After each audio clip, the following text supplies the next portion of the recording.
Thank you for that introduction and welcome. And I'd also like to start by acknowledging the traditional custodians of the land and pay my respects to elders past and present, and acknowledge any Aboriginal and Torres Strait Islander people who are here today, as well as acknowledging that this land was never ceded and is and always will be in your and their custodianship.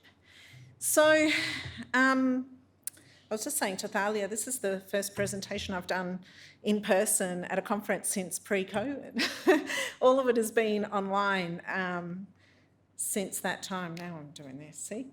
Okay, there we go. That was slide one.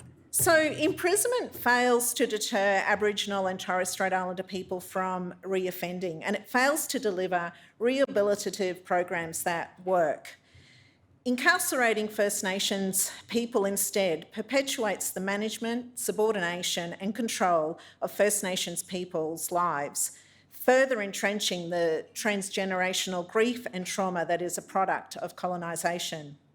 Studies have found that First Nations people in custody have experienced extensive disadvantage throughout their lives, such as forced separation from family and carers and abuse and neglect as children, mostly stemming from the long-term effects of racism and intergenerational trauma resulting from discriminatory and harmful government policies.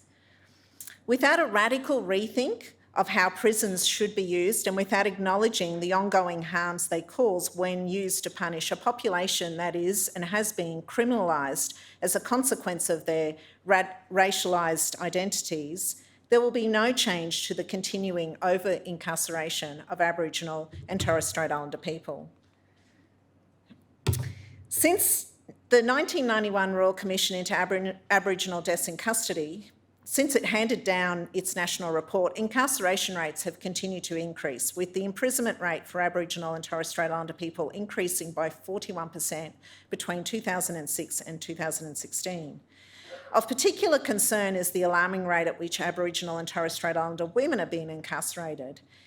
In 2000, Aboriginal and Torres Strait Islander female people in prison made up 22% of the total adult female prisoner population, whereas in 2021, that figure jumped to 38%.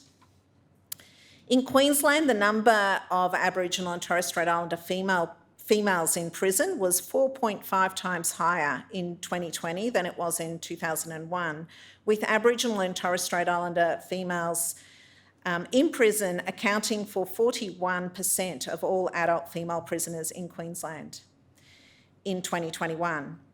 So in 2021, rates of Aboriginal and Torres Strait Islander female incarceration were in Australia not only higher than the rates for non-Indigenous women, but also that of non-Indigenous men. Prisons compound the historical and ongoing trauma and disadvantage experienced by First Nations people as a result of Australia's history of colonisation, by continuing to alienate and suppress Aboriginal and Torres Strait Islander cultural connections and values. While there is little or no change to how prisons are utilised, it is necessary to think about what prison programs might be more beneficial for the well-being of Aboriginal and Torres Strait Islander people in prison.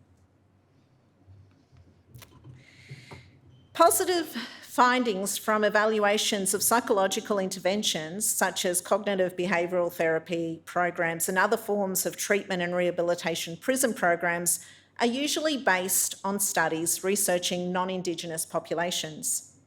The rehabilitation and treatment needs of Aboriginal and Torres Strait Islander people in prison are distinct from those of non-Indigenous populations due to the need for programs that recognise the contribution of colonised processes, social disadvantage and offence-specific factors.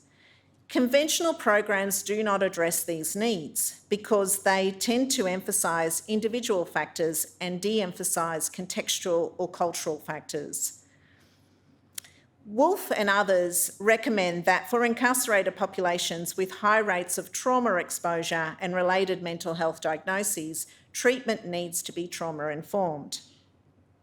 It has been recognised that it is necessary for rehabilitation programs to include opportunities for cultural connection, which in a social and emotional wellbeing context has been defined to mean Aboriginal and Torres Strait Islander people's capacity and opportunity to sustain and recreate a healthy, strong relationship to their Aboriginal or Torres Strait Islander heritage. Due to the high rates of mental health disorders and substance abuse found amongst Aboriginal and Torres Strait Islander female people in prison, Bartels argues that, and I quote, "there is an urgent need for appropriate mental health treatment in correctional centres, which is not only targeted to the specific needs of female prisoners, but takes into account the cultural needs of Indigenous women. Without these types of programs, it will be difficult to break the cycle of recidivism." So this presentation uses two qualitative studies to explain how programs can support empowering and healing incarcerated First Nations women. Interviews and program and prison data were collected and analysed for a process evaluation of a program called Listening to Country, which was delivered at the Brisbane Women's Correctional Centre, and for a process and impact evaluation of the Women's Leadership and My Journey Home programs, which was delivered at the Women's Townsville Correctional Centre. So the Listening to Country, the aim of the Listening to Country program, as articulated in the funding application, was to explore the value of acoustic ecology to promote cultural maintenance and wellbeing amongst Aboriginal and Torres Strait Islander women in prison. By working collaboratively with First Nations women in prison and using deter, which is a deep listening technique, to produce an audio file and CD of culturally significant sounds from natural environments and musical instruments, and from the voices of the participants, the program sought to improve the social and emotional well-being of the women and their connection to country, particularly while serving the time in prison. And there were 10 workshops that were delivered over a 2-week period for that particular program. With the lack of personal space and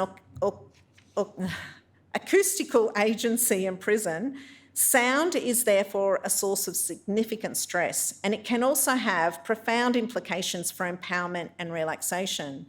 There is an abundance of evidence that exposure to sounds of nature reduces stress and promotes relaxation, has restorative effects, and encourages cognitive skills.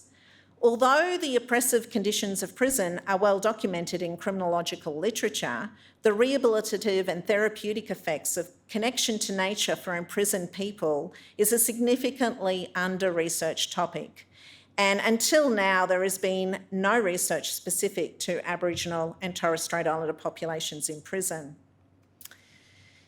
The other programs, the Women's Leadership and My Journey Home programs, were developed and delivered in the Townsville Women's Correctional Centre between 2012 and 2018 by an organisation called Bindle Sharks United Sports and Recreational Aboriginal Corporation.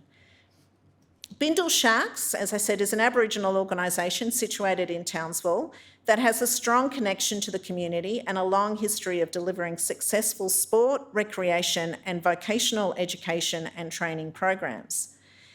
In 2009, the organisation expanded its suite of programs by developing and delivering Indigenous leadership programs, focusing on connecting healthy bodies with healthy minds. The Women's Leadership and My Journey Home programs are culturally focused on self-development that evolved as a result of the work experience of the CEO of Bindle Sharks had in delivering programs about job readiness and parenting and life skills to Aboriginal and Torres Strait Islander women across Australia. Both programs were delivered to both Aboriginal and Torres Strait Islander and non-Indigenous women in prison, and the women who completed the My Journey Home program must have completed the Women's Leadership program. So both programs had been accredited as well by the Queensland Corrective Services Department as core programs that would count towards gaining parole in 2014.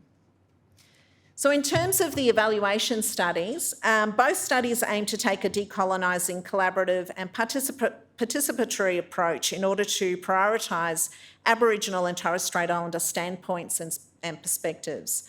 So this kind of approach recognises research is not value neutral, but instead imbued with post-colonial and Western ideals of what is considered valid and reliable. It is concerned with recognising and respecting Aboriginal and Torres Strait Islander ways of thinking and knowing and doing, and is committed to prioritising Indigenous knowledges and perspectives. The research emphasised and prioritised collaboration and participation, which allowed for social transformation, recognition of the lived experiences and knowledge of the various participants, and more equal partnership in the way the research was carried out.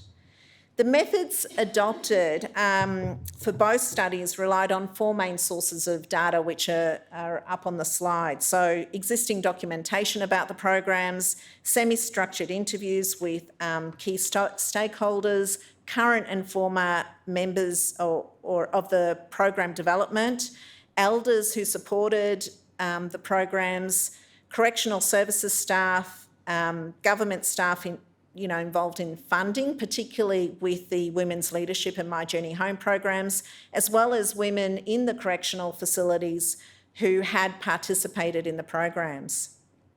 There was also, I conducted observations of the Listening to Country workshops, but I couldn't do that with the My Journey Home and Women's Leadership programs because they were no longer delivered. They were no longer funded. And also I was able to get some prison data. But in this presentation, I'm mainly focusing on the interview data. So in total, there were 12 stakeholders interviewed for the Listening to Country program, and out of that 12, 3 were program participants, and there were 40 stakeholders interviewed for the Women's Leadership and My Journey Home program, and out of that 40, 30 were program participants. With the My Journey Home and Women's Leadership programs, they were easier to locate. For the Listening to Country, because it was delivered in a remand centre, a lot of the women had either been transferred to a prison, they'd been sentenced, or they'd been released, which made it incredibly difficult then to locate them. And overall, there were 4 non-Indigenous and 8 Aboriginal and or Torres Strait Islander interview participants for the Listening to Country project, and 10 non-Indigenous and 30 Aboriginal and or Torres Strait Islander people interviewed for the Women's Leadership and My Journey Home programs. So, to the findings, if this works, there. So there were, as I said, I wanted to focus specifically on findings. There was a lot of other work that was carried on in relation to the studies, but I wanted to focus on themes, I guess, or findings that explain how prison programs can support empowering and healing incarcerated First Nations women through their design and engagement and with participants. And 2 main themes emerged, and there's sub-themes within each one. So the first one really has to do with the design and implementation of the programs. So firstly, the pre-design and pre-implementation consultation turned out to be incredibly important, and that was specifically the case for the Listening to Country program, because with that program there were both Indigenous and non-Indigenous people involved in the design and delivery. And what was found was that the degree of consultation with Aboriginal and Torres Strait Islander organisations and individuals, and the positive response that resulted from these consultations confirmed in the minds of the facilitators that developing the project was a good idea. Another important component of the design or delivery that does lend itself to, making sure it improves wellbeing is the involvement of elders. And some of these things we know already, but it's always good to get this, evidence-based data to show that. The involvement of elders was crucial in order to encourage relatedness and connection with the women who participated. This was accepted as enhancing the quality of the programs. For example, one of the Queensland Corrective Services people who was interviewed for the Listening to Country project said, because those elders were there, they also had a huge amount of input as well. So that also made it a really culturally responsive piece of research. It was really, really important from my point of view, really important. A lot of time, women in centres are really stuck with art or sewing or learning hairdressing, and because of the limited Aboriginal and Torres Strait Islander staff in QCS, to have those elders just with those girls by themselves in a small group is very, very important. A lot of the time the girls are in the centre because they're not connected to culture, and so it was really important to connect in that way. Another element of the design is that it was specifically for or included First Nations women. Now, programs that are specifically for First Nations remandees are, as you can imagine, not common, or at least in Queensland, they're almost non-existent, making the Listening to Country program in particular unique on various levels, including its culturally specific focus, its use of oh geez, I always have a problem with that word.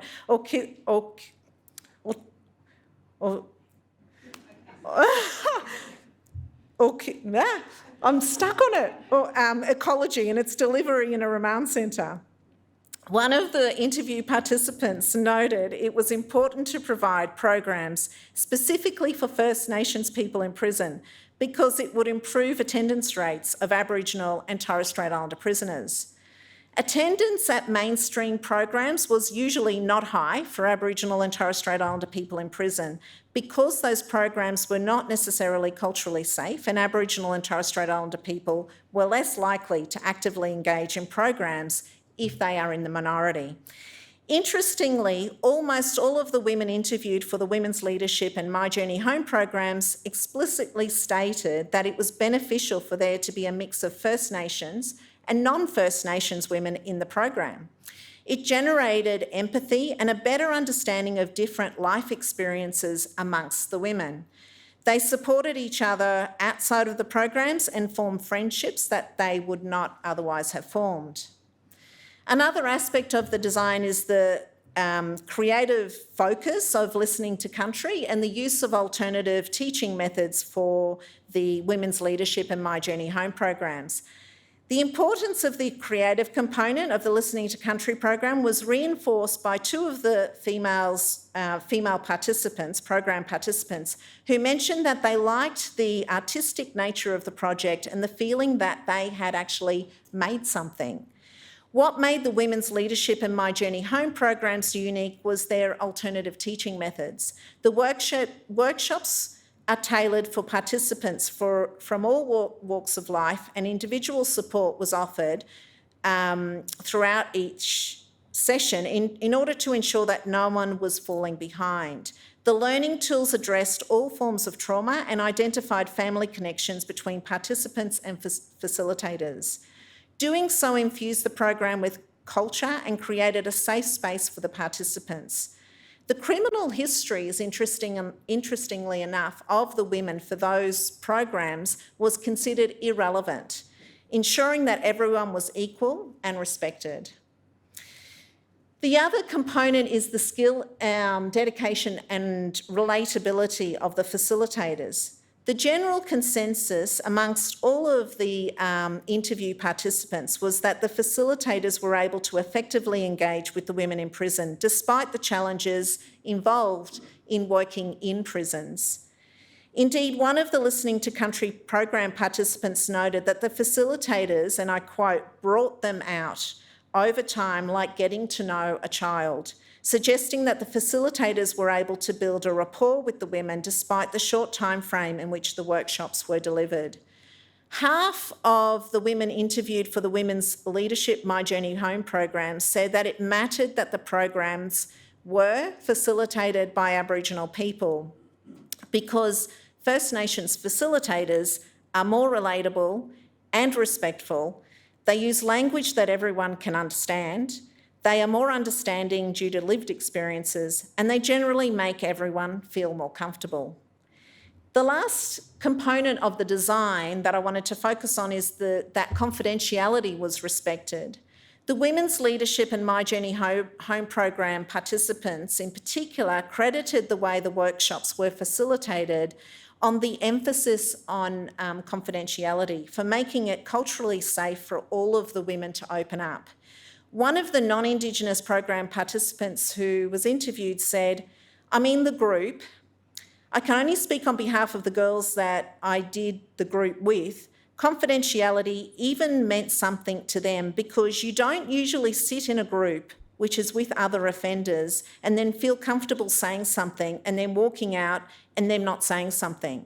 I think that came from the facilitators, is that it was made very clear from the beginning, no one has to listen to this, being honest, no one has to follow the rule, but everyone did so. It was really good. It actually made every week a little bit more settling with everyone. So the second component that really came out strongly in terms of ensuring that well-being and empowerment was an outcome is that there was culturally safe engagement. So what does that actually mean? Well, one of the things was that the aims focused on reconnecting or strengthening the women's connection to culture and country. There was a common understanding amongst the stakeholders of the Listening to Country program that the aims of the program were to reconnect or strengthen this connection through discussion and deep listening to sounds from the natural environment and by interacting with elders. The women who interviewed for the Listening to Country program said that the workshops strengthened or reconnected them to culture and country, either through the sounds they were exposed to or through being with elders. One mentioned that she did have a strong connection to culture. She did have a strong connection to culture because she grew up on a mission, but that she no longer connected to it because she now lived in the city. While doing the workshops, however, her connection, she said, became stronger. Similarly, for the Women's Leadership and My Journey Home programs, providing a connection to culture was an important aspect of the programs for many of the women in various ways. Predominantly, it created a culturally safe space that engendered trust and respect and a sense of being understood because, and I quote one of the participants in saying this, when it's your own kind, it's more of a deeper acceptance, a deeper acknowledgement because of that bloodline, that connection. The importance of identifying family connections was another crucial benefit that Aboriginal facilitators were able to provide to the women, which would not be possible with non-Indigenous facilitators. A 21-year-old First Nations participant or woman from the Women's Leadership and My Journey Home programs explained that her connection with her people had been severed when she was taken away from her family when she was young by white people. And she appreciated the opportunity to reconnect with her culture as a result of doing the Women's Leadership and My Journey Home programs. The interview participant clarified that she was not being racist by mentioning her appreciation of being able to reconnect to a culture, which I found really interesting. She was simply embracing an opportunity that had been denied to her from a very early age. So another aspect of this is that it created a safe space for participants to tell their stories. And this really came out in the Women's Leadership and My Journey Home programs through their graduation ceremony. So nearly half of the women mentioned that, recalling that the ceremony caused a number of the women to become emotional and cry during their presentation, while they read out their stories and described what they had gained from that program. Having to give a speech encouraged some women who were shy to open up. One described the prospect of having to do the graduation speech as daunting, but that the experience had changed her. Interestingly, with the Women's Leadership and My Journey Home programs, another aspect of this, culturally safe engagement is that it improved the understanding of culture for the non-Indigenous women, because there were both, as I said, non-Indigenous as well as First Nations women in those programs. So 2 of the program participants who were non-Indigenous who were interviewed for that study found that having Aboriginal facilitators deliver a culturally focused program where they were able to attend improved their understanding of culture. And finally, modelling positive role models through the facilitators empowered the women. So 3 of the First Nations women who were interviewed for the Women's Leadership and My Journey Home programs thought it was good to see positive role models from their own community in prison because it was inspirational and really empowering. One encapsulated the power of seeing strong women from their own community delivering the programs as follows. And I'll finish with this quote because I think it captures a lot. "It just came from a journey of an Indigenous woman. It's very empowering, and it gives you a bit of self-confidence to know that you've got somebody that's been there, done that. They can lead you in the right direction, they can understand your values and your qualities and your disadvantages in life. I want someone that's not going to walk around and judge you or not going to help you. That's how I felt." So I'll leave it there and leave time for questions later.